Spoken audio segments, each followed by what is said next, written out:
Hey everybody, it's your man Big T back on Talent Talks. And we got 3 magic words by who? U.S. Anderson. U.S. Anderson. Mr. Anderson. Today we're going to learn about mankind's struggle toward truth. You can't handle the truth.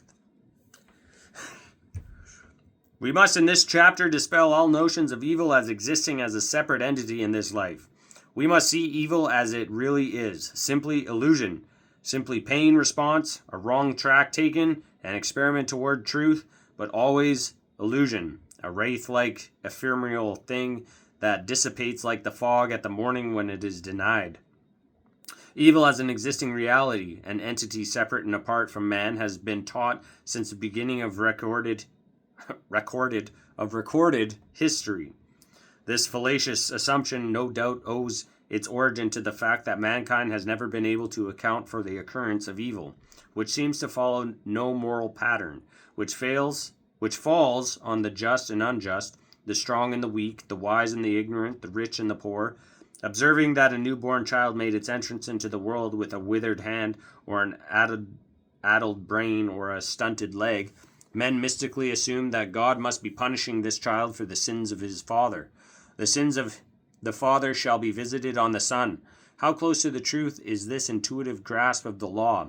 It is not, however, the moral transgression of the father that are visited upon the son.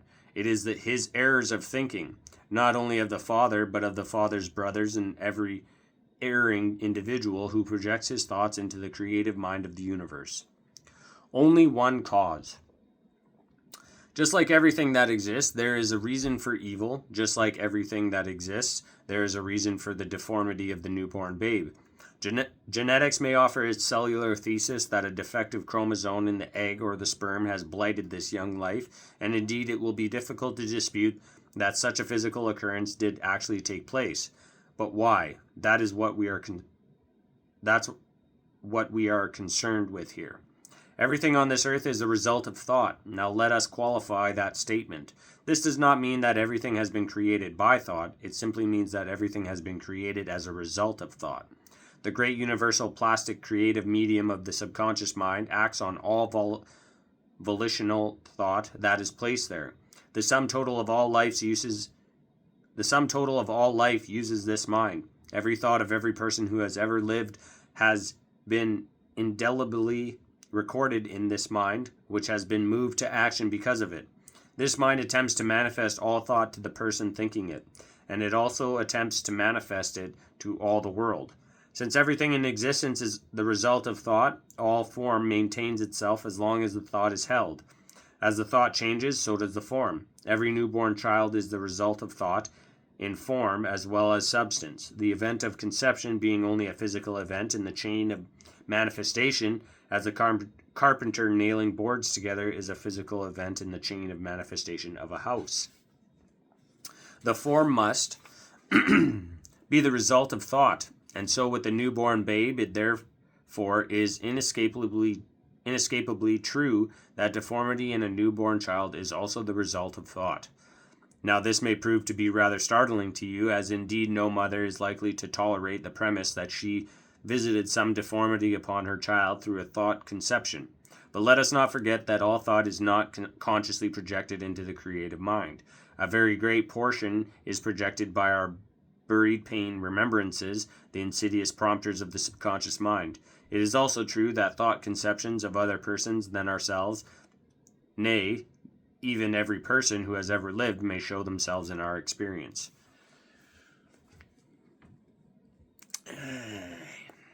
I'm just going to do that.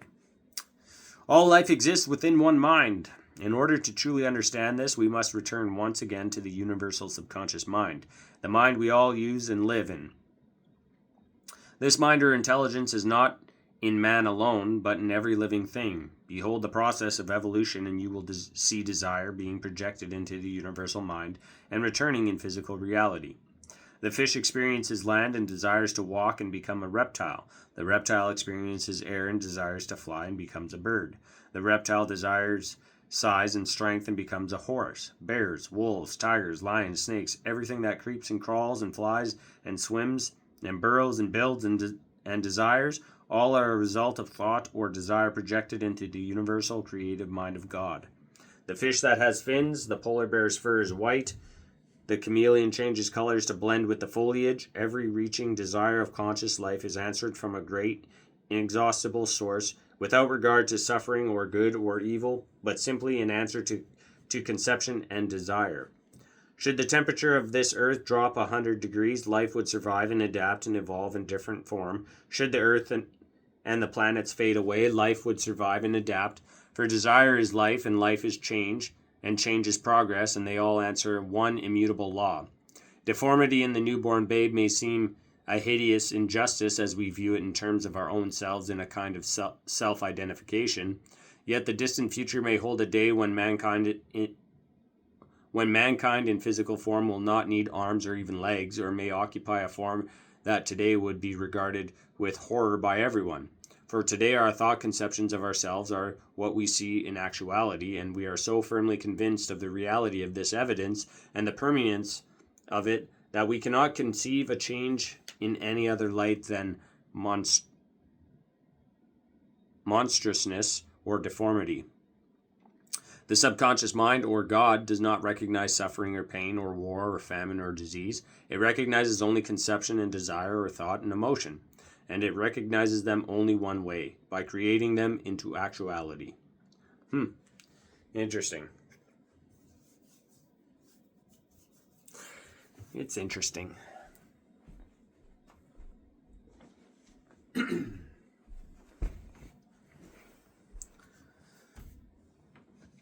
Thought and faith, sole responsibilities. There are only two things you can do for yourself. One is conception and the other is conviction. All the work of creation rests with another than you. For no man is responsible for anything in this life except his thought and his belief.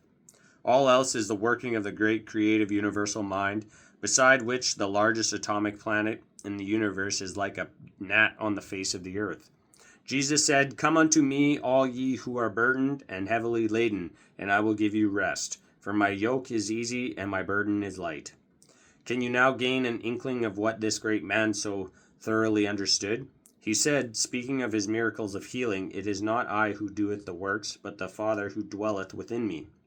He knew the responsibility of creation that was not his. He knew that a power far greater than he would resolve into actuality any thought which he was conceived of. He did not stand at Lazarus' grave and restore Lazarus to life by a process of effort. He knew that Lazarus would rise. Beyond that, the responsibility was no longer his. There can be little doubt but what the same power that responded to Jesus and restored Lazarus to life would, if approached with the same conviction, cause Lazarus to die. This power manifests evil as well as good, for it does not differentiate between the two. It simply creates according to the image and conviction. Thus, with all evil, God sendeth his rain on the just and the unjust alike, for evil befalls the righteous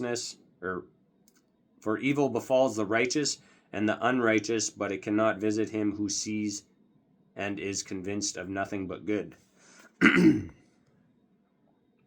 Truth and error. The experience of evil and the selection of good is the path mankind must follow. Like everything else, this also has a reason. Good is truth, evil is error. The experience of error and the selection of truth are progress. When man knows all truth, man will be God, for he will have arrived at the same position as God, and there no longer will be problems or searchings, for everything will be known and apparent. Perhaps we, in our lifetime, are not to approach this infinity. It seems at least like a gargantuan undertaking, with our little knowledge and our little faith, to presume to banish evil from our experience within the comparatively few short years allotted to us here on earth. But this much is certainty. If we know that evil proceeds from thought just as good proceeds from thought, we can establish eternal sentinel on our minds to guide our thoughts in the path of good and progress. For even the ultimate is not impossible of attainment this very moment, could we but have a faith and have the image. Since good is truth and evil is error, it is then apparent that evil is illusion. Evil is a wrong road, a mistake, a pain, experience. Simply a search on the road towards truth, and since it is not truth, it is error, and since it is error, it is illusion. Being illusion, evil dissipates with consummate ease. It is replaced by good with almost miraculous speed. Good can only be replaced by evil when conception of good is very weak and the conception of evil is very strong.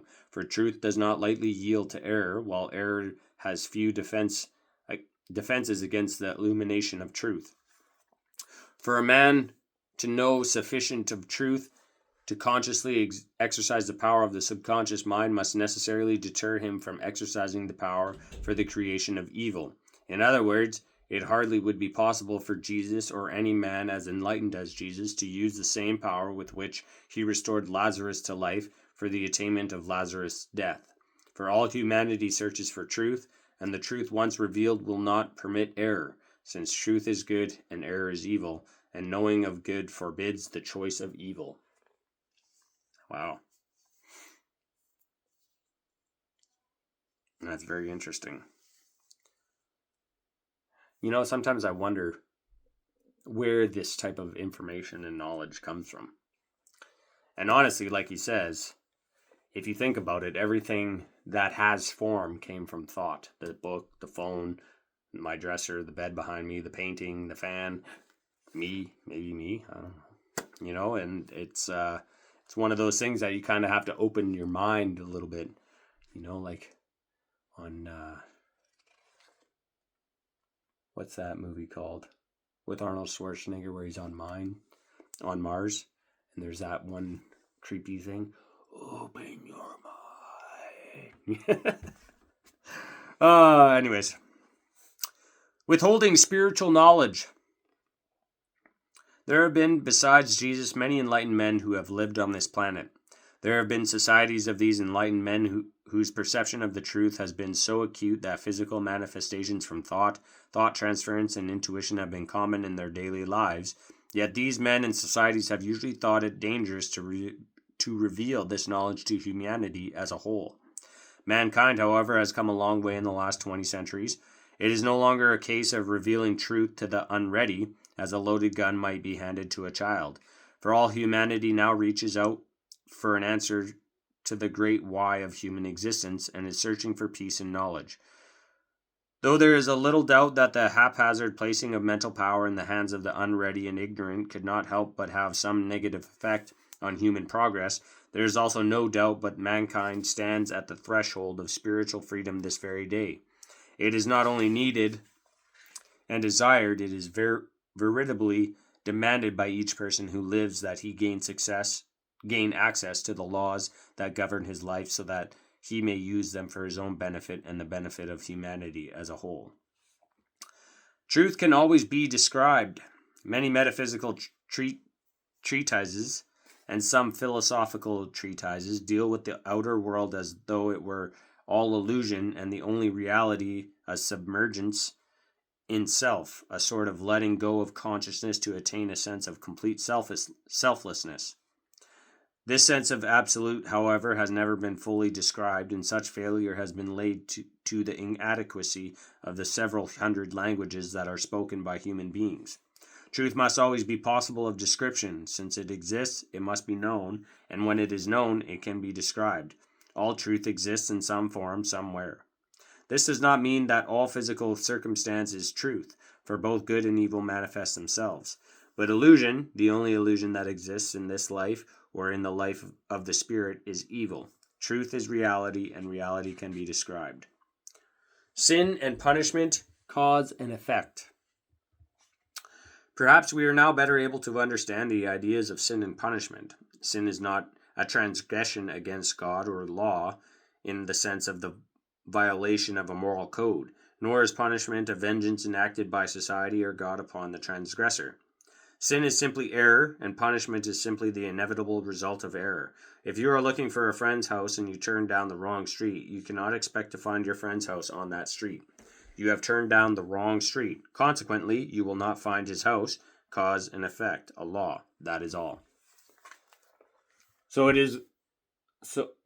So it is with all evil, which is error. That which you think, good or evil, will inevitably develop in your experience. If it is evil, it is error, and if it is error, the effect upon you must be evil. When you know that God is perfect, you will understand that God cannot err. And since evil is only error, God could not possibly be responsible for it. So evil is error and illusion, and is created by man in his search for truth by his thought conceptions being projected into the universal creative mind or subconscious mind. From the experience of evil, man chooses truth. In other words, he progresses by a system of trial and error. Each error carries with it its own consequences, since we are dealing with a law of cause and effect. Therefore, the consequences of error are born on this earth, they are not born in a hereafter. Each soul returning into the subconscious mind from which it came returns without moral stigma, without judgment of any kind, without praise or blame, without reward or punishment, for we all are branches on the one great tree which neither chastises itself nor destroys itself, but is simply contemplative and creative. Followers of certain religions which feature purgatory and damnation will now raise the point, well, if the pure and the sinful are judged alike in the hereafter, what is the point of being good in our earthly lives?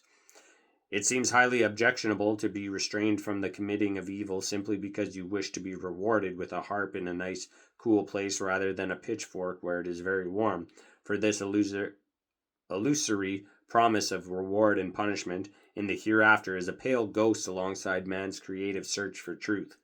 You don't have to wait nearly as long as the doomsday to gain your punishment for evil. Steal your neighbor's purse and discover how soon your own is stolen from you. Kill your neighbor and discover how soon your own life is forfeit. That which you send out returns to you in this life, this now, this most important time that ever was, and it returns much sooner than you think. Be good, people. Do not suffer remorse. Remember this, remorsefulness is a sign against yourself. As a human being, you will make mistakes in arriving at truth. Do not allow remorse to become a prompter. Be joyful that error has disclosed truth. The tragic picture of man dragging through life, chastising himself for every mistake, making discouragement and shame his bedfellows, and even frightening himself into immobility through a hideous vision of punishment in hell, is the source and cause of every prompter of the subconscious mind. To err is human, evil is human, but evil is illusion, nothing more. It dissipates in front of good almost magically, and every error in your life is for the purpose of revealing truth to you, not to stultify your divinity in shame and remorse and fear. There will be evil in the world until man completes his progress to oneness with God, for there will be error until all truth is known. You will make mistakes. You cannot live and not make mistakes, but this you can do. You can suffer the consequences of each mistake only once and no more. Let us face this very simple problem with the courage with which we are all naturally endowed. Let us not be afraid of making a mistake or of suffering the consequence if the mistake is made.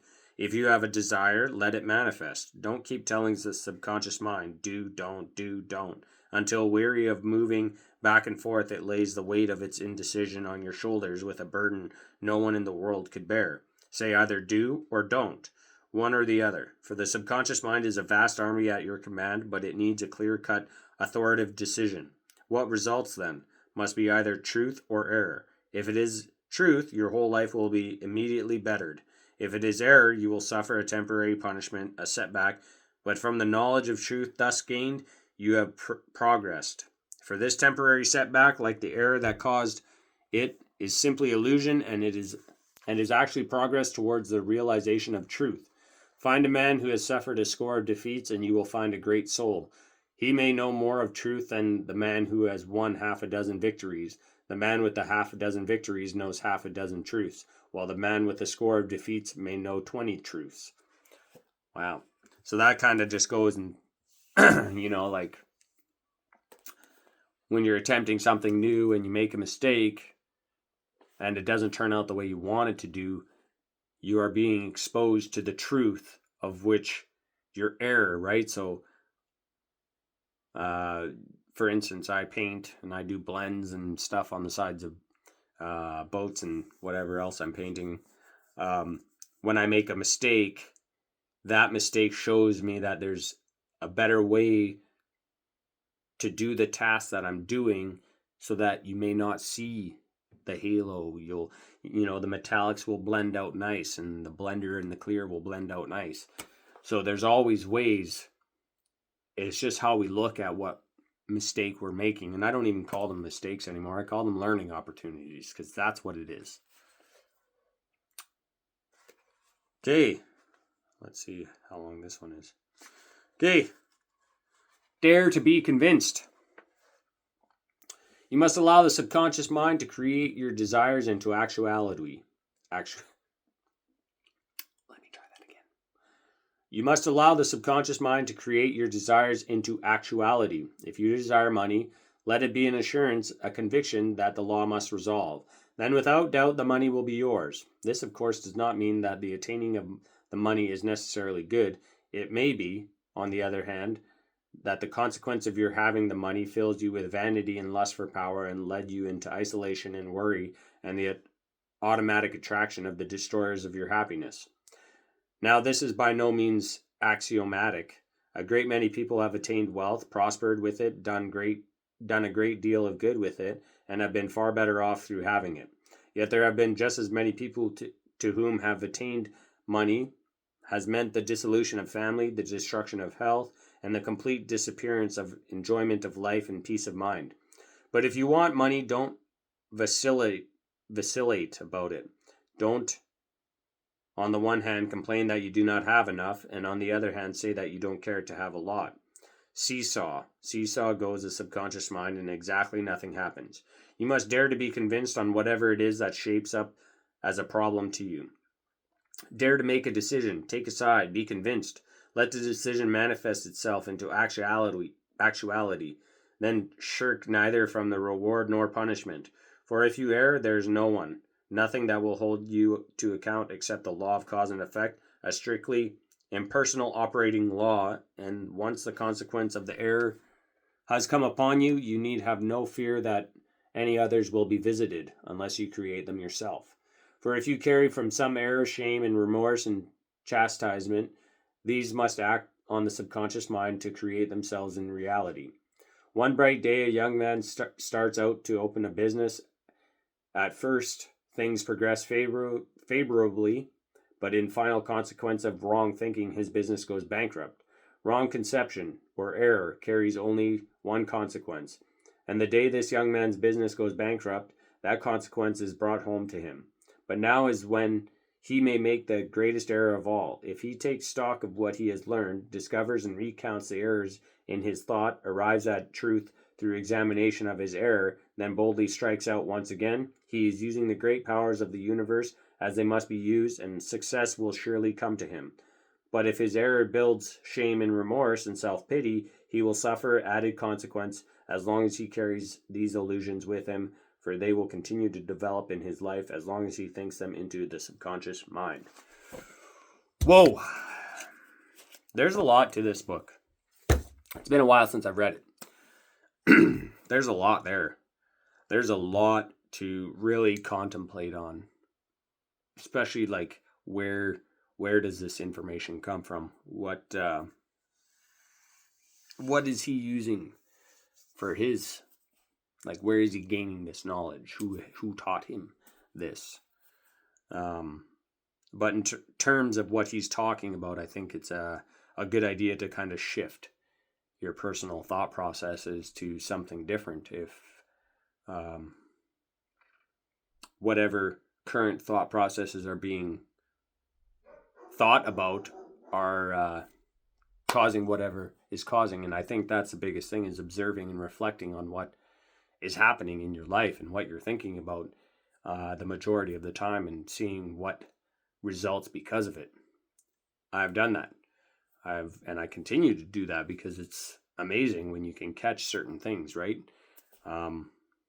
But maybe for starters, I suggest checking out my podcast episode where I read the book The Power of Awareness by Neville Goddard. Check that out, and then maybe return to this. And that's my lovely dog Fiona letting me know that there's someone outside. Anyways, with that being said, Have a great day, and I will talk to you all later and catch you at the next one. Thanks for tuning in.